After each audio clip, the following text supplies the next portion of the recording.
Really దేవుని బిడ్డలారా, యేసయ్యలో ఉన్న ప్రేమను అనుభవించిన వారు, యేసయ్యతో సహవాసం చేసిన వారు తప్పకుండా ఎవరినైనా ప్రేమించగలుగుతారండి. రెండవదిగా యేసయ్యను కూడా అంత ప్రేమతో వెతకగలుగుతారు. ఎందుకంటే ఈ సహోదరి జీవితంలో అంత ప్రేమని యేసయ్యలో ఈమె చూడగలిగింది, అనుభవించగలిగింది. ఇందాక మేము వస్తూ ఉన్నాం కారులో, అక్కడ కొంచెం దూరం వచ్చిన తర్వాత అక్కడ ఒక మందిరం కనపడ్డది. అప్పుడు పాస్టర్ గారు అడిగారు పక్కన డ్రైవ్ చేస్తున్న బాబుని, అయ్యా ఈ మందిరం కడుతూ ఉన్నారు, మధ్యలో ఆగిపోయినట్టుంది కదా. అవునమ్మా, ఈ పాస్టర్ గారు ఎవరు, ఎక్కడుంటారు అని అడిగారు. అయ్యా మీకు చూపిస్తాను పాస్టర్ గారు, ఒకసారి చూపించు. రియల్లీ దేవుని బిడ్డలారా, ఎక్కడ మందిరం అంటే మాకెంత ఇష్టం అంటే దేవుని యొక్క ప్రేమ ఎట్లా బలవంతం చేస్తో మిమ్మల్ని చెప్తున్నానండి. ఎక్కడైనా దేవుని పని జరుగుతుంటే, ఎక్కడైనా దేవుని సభలు జరుగుతుంటే, ఎక్కడైనా దేవుని మందిరాలు అట్లా ఆగిపోయితే మా గుండెలో ఏదో బాధ.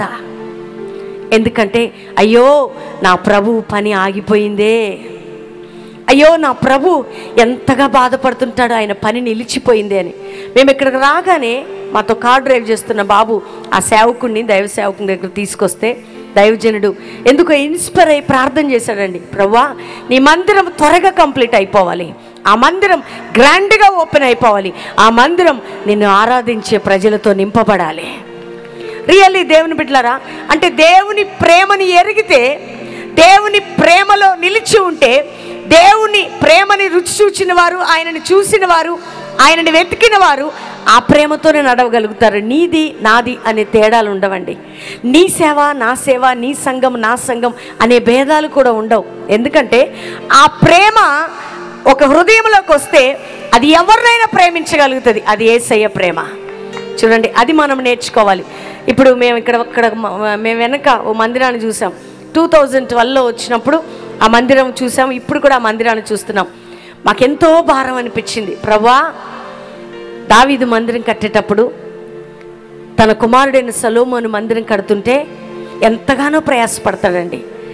ఏమంటాడంటే మందిరం గురించి, ఇది గొప్ప పని, ఇది బహు మంచి పని, గొప్ప పని అని తన కుమారుని ఎంకరేజ్ చేసి ప్రజల్ని ఎంకరేజ్ చేస్తాడు. ఆ మందిరం చూసినప్పుడు, వెనక కడుతున్న మందిరాన్ని చూసినప్పుడు మాకు అనిపించింది, ప్రభువా చేతులెత్తి ప్రార్థన చేశాం, నీ దాసునికి సహాయం చేసి ఈ మందిరం త్వరగా కంప్లీట్ అయిపోవాలా. ఎందుకంటే ఒక చారిత్రాత్మకంగా ఈ మందిరం ఈ పట్టణంలో, ఈ యొక్క డిస్టిక్లో నిలిచిపోవాలి. యేసయ్య ఒకటి మీకు చెప్తున్నాను దేవుని బిడ్డలారా, ప్రతివారు మోసేది యేసయ్యనే, ప్రతివారు ప్రకటించేది యేసయ్యనే, ప్రతివారు చేసేది యేసయ్య సేవే. మనం అందరినీ ప్రేమించాలి, అందరినీ గౌరవించాలి, అందరికీ యేసయ్య ప్రేమని చూపించాలి. గట్టిగా చెప్పండి, కొట్టండి ఒకసారి. అవునా కాదా? మీరే చెప్పండి. నేను మా కల్వరి అని చెప్పట్లా, కల్వరి శిలువలో వేలాడిన యేసయ్య ప్రేమను మీకు చెప్తున్నాను. కల్వరి మాది కాదండి, ఆయనది. మీకు ఒకటి చెప్పనా, చెట్టు పేరు చెప్పి కాయలు అమ్ముతారు. చెట్టు పేరు చెప్పి ఏమమ్ముతారు? కాయలు అమ్ముతారు. సేవకులైన మేమందరం చెట్టు పేరు చెప్పి బ్రతుకుతున్న వాళ్ళం. అర్థమవుతుందా? ఆయనలో ఉన్నదండి గొప్పతనం, ఆయనలో ఉన్నది ఔన్నత్యం, ఆయనలో ఉన్నది పరమార్థం, ఆయనలో ఉన్నది జీవం, ఆయనలో ఉన్నది ప్రేమ. అది ఎవరిలో ఎక్కడ కనపడదు దేవుని బిడ్డలారా. చూడండి, ఈ స్త్రీ ఒక అనామకురాలు, ఒక ఎన్నికలేని స్త్రీ, ఒక వేదనతో నింపబడిన స్త్రీ ఎవరి ప్రేమను అనుభవించిందంటే వెతుక్కుంటూ వచ్చిన యేసయ్య ప్రేమను అనుభవించిందండి. ఆ ప్రేమను ఎప్పుడైతే ఈమె అనుభవించిందో, ఎప్పుడైతే ఆ ప్రేమని రుచి చూచిందో, ఆ ప్రేమను అందరికీ పంచడం నేర్చుకుంది, అందరితో మంచి సహవాసం చేయటం నేర్చుకుంది. అదే ప్రేమని యేసయ్యకి ఇవ్వటానికి సిద్ధపడ్డదండి. అందుకనే ఆ సమాధి దగ్గరికి వచ్చి తొంగి చూసి ఏడుస్తూ శిష్యులైన పురుషులు వెళ్ళిపోయారు. ఆయనని ప్రేమించిన శిష్యుడు వెళ్ళిపోయాడు, యేసుని ప్రేమించిన వాడు వెళ్ళిపోయాడు, యేసు చేత ప్రేమించబడిన వాడు కూడా వెళ్ళిపోయాడండి. అందరు వెళ్ళిపోయారు. చూడండి ఎంత మంచి వాళ్ళు వీళ్ళు పురుషులు. దయచేసి నన్ను ఏమనుకోకండి కదా, చాలా ప్రేమ ఉంటుందండి స్త్రీలకు మాత్రం దేవుని మీద. కొంతమంది స్త్రీలు చాలా ప్రేమించగలుగుతారు, కానీ నువ్వు పురుషుడివే కావచ్చు, స్త్రీవే కావచ్చు, యేసయ్యకి ఆ భేదం లేదు. కానీ నేను చెప్తున్నాను, జాగ్రత్తగా విను. ఆ యేసయ్య రొమ్మున అనుకున్న శిష్యుడు లేడు అక్కడ. నువ్వు లేకపోతే నేను విడవను యేసయ్యా అని ప్రేమించిన శిష్యుడు సమాధి దగ్గర లేడండి. చూశారు, వచ్చారు, వెళ్ళిపోయారు. అది వాళ్ళ ప్రేమ. కానీ ఈమె ప్రేమ మాత్రం తనని వెతుక్కుంటూ ఏ విధంగా యేసయ్య వచ్చాడో అలా వెతుకుతుందండి. యేసయ్యని తొంగి చూస్తుంది, ఏడుస్తుంది. అంత ఎందుకండి? సమాధి దగ్గర ఎంత భయం ఉంటుంది. అక్కడ ఎవరేమనుకుంటారో, ఏమవుతుందో అనే భయం ఆమెలో లేదు. అందుకని పరిపూర్ణమైన ప్రేమ భయాన్ని వెళ్ళగొడుతుందట. పరిపూర్ణమైన ప్రేమలో భయం ఉండదు. ప్రేమ ఉంటే త్యాగం ఉంటుంది. అందుకని అక్కడ నిలబడి నా యేసయ్యని ఎవరు ఎత్తుకెళ్ళారు అని వెతుకుతుంటే అక్కడున్న దేవదూతలు అడుగుతున్నారు, అమ్మా ఎవరిని వెతుకుతున్నావు, ఎందుకు ఏడుస్తున్నావు అంటే, నా ప్రభు నాకు కావాలి. నా ప్రభు ఎవరెత్తుకెళ్ళారు? అక్కడ ఆమె వెనక ఉండి యేసయ్య మాట్లాడుతుంటే తోటమాల అనుకుంటుందండి, అయ్యా నువ్వు ఒకవేళ ఆయనని ఎత్తుకెళ్ళారా, నీకేమైనా తెలుసా, నువ్వైనా చెప్పగలుగుతావా అని అడుగుతుందండి తోటమాలి అనుకొని. ఆమెను చూస్తున్నాడు యేసయ్య. ఎందుకంటే ఎంత ప్రేమ మరియా నేనంటే నీకు. చూడు, నేను ప్రేమించిన శిష్యులు వెళ్ళిపోతే, నాతో పాటు నీ వెంటే ఉంటానన్న శిష్యులు వెళ్ళిపోతే, అందరూ వెళ్ళిపోయినా ఇంతగా నన్ను వెతుకుతున్నావే, ఎందుకమ్మా నీకు ఇంత ప్రేమ అని మరియా అని పిలుస్తాడంటండి. గట్టిగా చప్పట్లు కొట్టండి ఒకసారి. ఎంత అసలు వాళ్ళు ఎప్పుడైతే ఆమెను అట్లా పిలిచాడో వెంటనే ఆమంటది, బోధకుడా అయ్యో నువ్వు నాకు కనబడ్డావా. ఎంత సంతోషం అండి ఆమెకి. ఎందుకంటే ఎవరైతే ఆశతో ఆయనను చూడాలని వస్తారో, ఎవరైతే ఆశతో ఆయనను వెతకాలని వస్తారో ఆయన వారికి దొరుకుతాడు. దేవుని బిడ్డలారా, ఎంతోమంది వస్తున్నారు ఈ రోజుల్లో యేసయ్య దగ్గరికి. అద్భుతం చేస్తే చాలని వెళ్ళిపోతున్నారు, స్వస్థ పొందితే చాలంటున్నారు, దెయ్యాలను వెళ్ళగొట్టిస్తే చాలంటున్నారు, ఉద్యోగం ఇస్తే చాలంటున్నారు, లేకపోతే ఒక బిల్డింగ్ ఇస్తే చాలంటున్నారు. అక్కడి వరకే వాళ్ళకి యేసయ్య అర్థమవుతున్నాడండి. కానీ యేసుని చూడాలి, యేసుని వెతకాలి అని వచ్చే సంఖ్య వేళ్ల మీద లెక్క పెట్టొచ్చు దేవుని బిడ్డలారా. కానీ ఈ సభలు ఎందుకో తెలుసా, ఈరోజు వరకు నువ్వు పైన వెతికావేమో, పైన యేసయ్యని చూసావేమో, అద్భుతం చేస్తే యేసయ్యని నమ్ముకుంటాను అన్నావేమో, కాళ్ళు వస్తే యేసయ్యని నమ్ముకుంటాను, నోరు వస్తే నమ్ముకుంటాను, నా బిడ్డ బాగుపడాలి, నేను బాగుపడాలని అలా యేసయ్య దగ్గరికి వచ్చావేమో. కానీ ఈ స్త్రీ తనెంత కృతజ్ఞతా భావం అండి. దెయ్యాలతో పీడించబడుతున్న నన్ను, ఊరందరూ కూడా పట్టించుకొని నన్ను, ఎందుకు పనికిరాని నన్ను ఆ గొప్ప దేవుడు నా కొరకు వెతుక్కుంటూ వచ్చాడే, ఆయన మరణించి తిరిగి లేస్తానన్నాడే, సమాధి అనే భయం నాకొద్దు, మనుషులు లేరనే భయం నాకొద్దు, అట్లా మంచం మీద పడి చచ్చిన శవంలాగున్న నన్ను ఇంత ప్రేమించిన నా యేసు నాకు కావాలని వెతుకుతుందండి ఆమె. ఈరోజు ఎన్ని మేలులు పొందావు సహోదరి, నువ్వు ఎన్ని అద్భుతాలు పొందావు ఆయన ద్వారా, ఎంతగా దీవించబడ్డావు ఆయన ద్వారా, ఎన్ని అద్భుతాలు జరిగాయి. ఒకటైనాక మరొకటి అన్నారు, పెళ్లి కావాలంటున్నారు, పెళ్ళి అయినాక పిల్లలు పుట్టాలంటున్నారు, పిల్లలు పుట్టాక ఈ యొక్క ఫంక్షన్ అంటున్నారు, అదైనాక మరొకటి అంటున్నారు, మరైనాక ఇంకొకటి అంటున్నారు. మళ్ళీ ఈ విధంగా యేసయ్య దగ్గరికి అవసరాల కోసం వచ్చే ప్రజలు ఎంతోమంది ఉన్నారండి. కానీ యేసయ్యను చూడాలని వచ్చే వారి సంఖ్యలో ఎంతమంది ఉన్నారు. కానీ ఈ సహోదరి ఎంతో ఆశతో యేసయ్యను వెతికితే ఆయన ప్రత్యక్షమై అంటాడు, నేనే మరియా, చెప్పు అందరికీ నేను లేచి ఉన్నానని, నేను ఇక్కడ ఉన్నానని చెప్పు అంటే ఈమె వెళ్ళి అందరికీ ప్రకటిస్తుందండి, యేసు లేచి ఉన్నాడు. గట్టిగా చప్పట్లు కొడదాం. నా ప్రభు లేచి ఉన్నాడు. ఈ రాత్రి దేవుని బిడ్డ ఆమె వెతికిన ఆశను బట్టి దేవుడు ఆమెకు దొరికాడు. దేవుని బిడ్డలారా, ఆమె ఆశపడిన విధానాన్ని బట్టి యేసయ్య ప్రత్యక్షత ఆమెకు దొరికింది. వారిద్దరి మధ్యలో ఉన్న బంధం ఏంటంటే, పడిన నన్ను లేవనెత్తాడు యేసయ్య, నేను కూడా ఆయనను వెతుకుతాననే ఆశ. ప్రియ సహోదరి సహోదరుడా, చైర్స్లో కూర్చొని మాటలు వింటున్నావు, కింద కూర్చొని మాటలు వింటున్నావు, టీవీ కార్యక్రమం చూస్తున్నావు, ఈ చలిలో ఈ చల్లటి వాతావరణంలో నేను ఎంతసేపు ఉండాలని ఆలోచిస్తున్నావు. కానీ యేసయ్యని ఎలా వెతుకుతున్నావమ్మా, నువ్వు ఎలా ప్రేమిస్తున్నావు, ఎలా ఆయనను చూస్తున్నావు? ఈ రాత్రి నిజంగా నీకు యేసయ్య కావాలా? ఒకసారి మీ 2 చేతులు పైకెత్తుతారా, కళ్ళు మూసుకుంటారా? మీ చేతులు పైకెత్తండి, కళ్ళు మూసుకోండి. ఈ రాత్రి యేసయ్యకి చెప్పండి, ప్రభువా నిజంగా స్వార్థంగా నిన్ను వెతికిన అనుభవం అయ్యా నాది, నిజంగా నిన్నుగా ప్రేమించలేకపోతున్నానయ్యా, ఎప్పుడు నీ దగ్గరకు వచ్చినా ఏదో కావాలనే ఆశ. కానీ నన్ను విడిపించిన దేవుడో, నన్ను రక్షించిన దేవుడో, నన్ను ప్రేమించిన దేవుడో, నా కోసం శ్రమలు అనుభవించిన దేవుడో, నా కోసం రక్తం కార్చావు, నా కోసం ప్రాణం పెట్టావు, నా కోసం సర్వం ఇచ్చావయ్యా. కానీ నేను నిన్ను ఎట్లా వెతుకుతున్నానయ్యా? నీ చేతులు పైకెత్తి యేసయ్యతో చెప్తావు, మీ నోరు తెరిచి, యేసయ్య నిన్ను ప్రేమించాలి, నేను అట్లా యేసయ్య నిన్ను చూడాలయ్యా, అట్లా నేను నీ దగ్గరికి రావాలయ్యా. కయీను అర్పణ స్పిరిట్ ఆఫ్ గాడ్ తెచ్చాడు దేవునికి, హేబేలు అర్పణ నచ్చింది దేవునికి.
నచ్చాలి మొదట నీవే, కావాలి మొదట నీవే, నీకిష్టమైనది కావాలి దేవునికి. బలి అర్పణ కోరలేదు దేవుడు, నీకిష్టమైనది కావాలి దేవునికి. బలి అర్పణ కోరలేదు దేవుడు. ప్రభు మనసు తెలుసుకో, వాక్యాన్ని చదువుకో,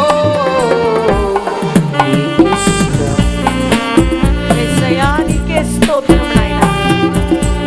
thank you Lord, spirit of God, నీకే మహిమ నాయనా. Thank you holy spirit, thank you Lord, thank you Jesus, thank you ప్రభు.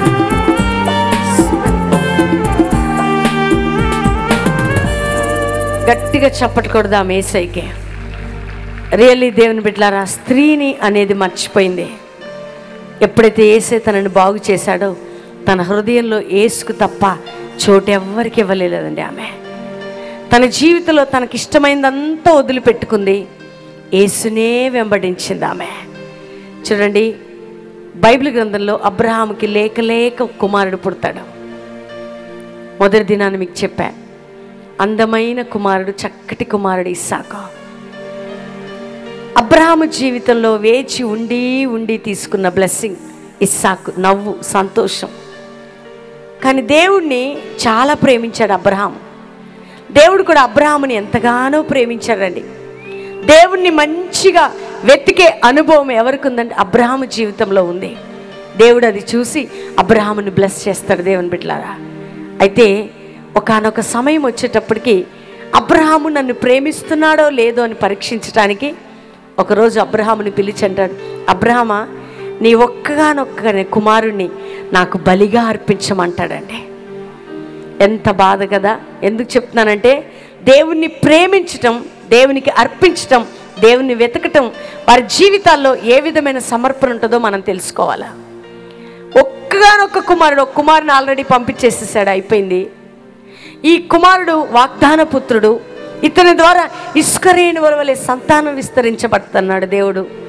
అలాంటి దేవుడు ఇచ్చినవాడు మళ్ళీ బలిగా అడుగుతాడా అనే డౌట్, క్వశ్చన్ మార్క్ అనేది అబ్రహాము జీవితంలో లేదు. కానీ అబ్రహాముని పిలిచి నీవు ప్రేమించే ఇస్సాకు నాకు కావాలంటున్నాడు. అంటే నువ్వు ఎవరిని ప్రేమించద్దు, నన్ను ప్రేమిస్తున్నావంటే ఆ బిడ్డ నాకు ఇచ్చేయి అంటాడండి. ఏం చేయాలండి అబ్రహాం? మీరు ఒకసారి ఆలోచించండి. తల్లిగా మీరు ఇక్కడ కూర్చున్నారు, తండ్రిగా మీరు ఇక్కడ కూర్చున్నారు. ఒక మానవత ఆలోచనతో మీరు ఆలోచించండి. ఒక్క కొడుకుని తిరిగి దేవుడు అడిగితే ఆయన దేవుడు ఎందుకు ఇలా మాట్లాడతాడనే మాట మీరు అంటారా? కానీ అబ్రహాం ఆ మాట అనలేదండి. ఓకే ప్రభువా, నువ్వు చెప్పింది నేను చేస్తాను, ఎందుకంటే ఏదైనా నీ తర్వాతనే. గట్టిగా చప్పట్లు కొట్టండి. నాకేదున్నా నీ తర్వాత, ఎందుకంటే నువ్వే నా హృదయానికి మొదటి స్థానం. నా హృదయంలో నీకు తప్ప నేనెవ్వరికి చోటివ్వను అయ్యా. ఇస్సాకు నిన్నగాక మొన్నొచ్చాడు, కానీ ఆదియు అంతము నీవే నాకు అంటున్నాడు అబ్రహాం. గట్టిగా చప్పట్లు కొట్టండి. ఎంత మంచి ప్రేమ అండి! మరియలో, మగ్దలేని మరియలో ఉన్న ప్రేమ, అబ్రహాములో ఉన్న ప్రేమ, దేవుణ్ణి దూషించని ప్రేమ, అపార్థం చేసుకొని ప్రేమ, మైండ్ని డిస్టర్బ్ చేసుకొని ప్రేమ. దేవుడు అబ్రహాముని ఎంత వెతికాడో తిరిగి అంతగా చూడి వెతుకుతూ ఉన్నాడు అబ్రహాం. అయ్యా ఏమైనా పర్వాలేదు, ఇస్సాకు నాకు ఇష్టమైన వాడే, కానీ నీకంటే ఇష్టమైన వాడు కాదు. గట్టిగా చప్పట్లు కొట్టదాం. అందుకని నీకే నేను స్థానాన్ని ఇస్తున్నాను, గుర్తుగా నా ఒక్కగానొక్క కుమారుణ్ణి నీకే ఇస్తానయ్యా అంటున్నాడండి. చూడండి, చిన్నవాడు, అందమైన వాడు అడుగుతున్నాడు, డాడీ ఎక్కడ తీసుకెళ్తున్నావు? బలివ్వటానికి వెళ్తున్నాము నాన్న. మరి అన్నీ రెడీగా ఉన్నాయి, గొర్రెపిల్ల ఏది అని అడుగుతున్నాడు. నువ్వే అని చెప్పాలా? తండ్రి చెప్పండి మీరు, నిన్నే నాన్న దేవుడు బలిగా కోరుతున్నాడు అని చెప్పాలా? అక్కడ తీసుకెళ్ళి కాళ్ళు చేతులు కట్టేసి నిన్నే నాన్న బలిగా ఇచ్చేదంటే ఆ బిడ్డ విధేయుడైపోతున్నాడు, చిన్నవాడు. ఈ తండ్రి దేవుని ప్రేమని, నీవే నాకు ఆధారము, నీకు తప్ప స్థానం ఎవ్వరికి లేదయ్యా, ఇదిగో ఈ చిన్నవాడిని అడిగావు కదా, నీకే ఇస్తున్నాను, ఎప్పటికీ నీవే నా దేవుడు అంటున్నాడు అబ్రహాము. ఎంత మంచి! మనమైతే ఇచ్చినవాడు ఇట్లా చేస్తావా? ఎన్ని దూషిస్తామండి, ఎన్ని మాటలు మాట్లాడతాం, ఎందుకు ఇలా చేసావనే ప్రశ్న. ఒక్క మాట లేదండి. అబ్రహాముకి తెలుసు దేవునిలో ఉన్న గొప్ప ప్రేమ. అబ్రహాముకి తెలుసు మృతతుల్యమైన మా గర్భాలు తెరిచి వెతుక్కుంటూ వచ్చి మమ్మల్ని చూసి మా జీవితాన్ని దీవించిన దేవుడు, ఆయన మరణించిన దేవుడు కాదు. నా బిడ్డని ముక్కలు ముక్కలు చేసిన ఆయన లేవనెత్తే దేవుడు, చేసినా చేయకపోయినా పర్వాలేదు, నా దేవుడే నా హృదయంలోకి మొదటి స్థానం అంటున్నాడు అబ్రహాము. ఎంత ప్రేమ అండి అబ్రహాముకి దేవుడు అంటే. అందుకనే అబ్రహాము దేవునికి స్నేహితుడు. అందుకే అబ్రహామా అని పిలుస్తున్నాడండి, మరియా అని పిలుస్తున్నాడు దేవుడు. నిన్ను పిలుస్తున్నాడా ఎప్పుడైనా? మనం ఎప్పుడు అడుక్కోవటమే మన పని. ఇప్పుడేమిస్తావు, రేపేమిస్తావు, ఎల్లుండేమిస్తావు, అడుక్కు తినటానికి పుట్టినట్టున్నాం మనం. కానీ ఏసైకి ఇవ్వటానికి ఉన్నావా నువ్వు?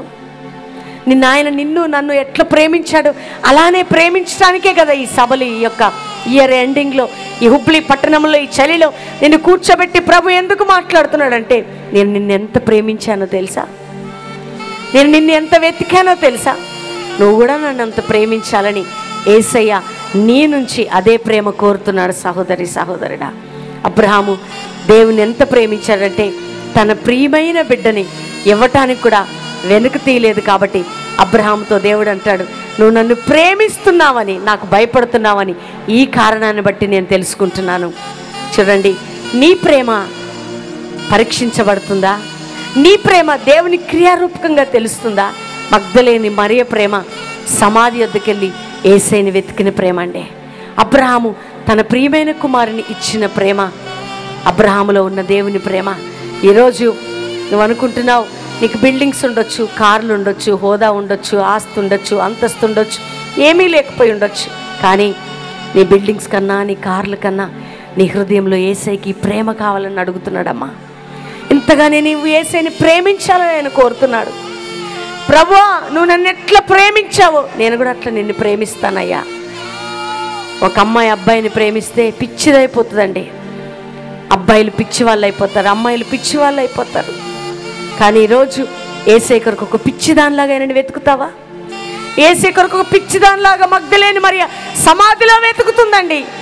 ఈరోజు నువ్వు వెతుకుతావా? యేసయ్యా నీ ప్రేమ కావాలి, నీకు నా ప్రేమనిస్తానయ్యా, నువ్వు నాకు కనబడాలయ్యా, నువ్వు నాకు కావాలయ్యా, నేను నీకున్నానయ్యా అని యేసయ్యని వెతుకుతావా? ఈ రాత్రి నీతోనేనమ్మా దేవుడు మాట్లాడేది.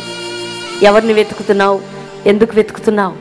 అమ్మా అని పిలిచిన ఆ ప్రేమ కలిగిన స్వరం ఈ రాత్రి నిన్ను కూడా పిలుస్తుంది.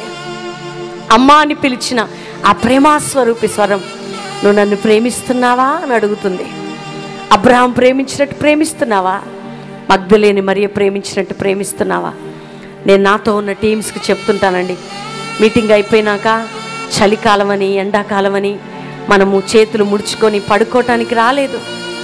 ఈ లోకంలో వేసే మనకెంతో కష్టపడ్డాడు ఆయన మన కోసం.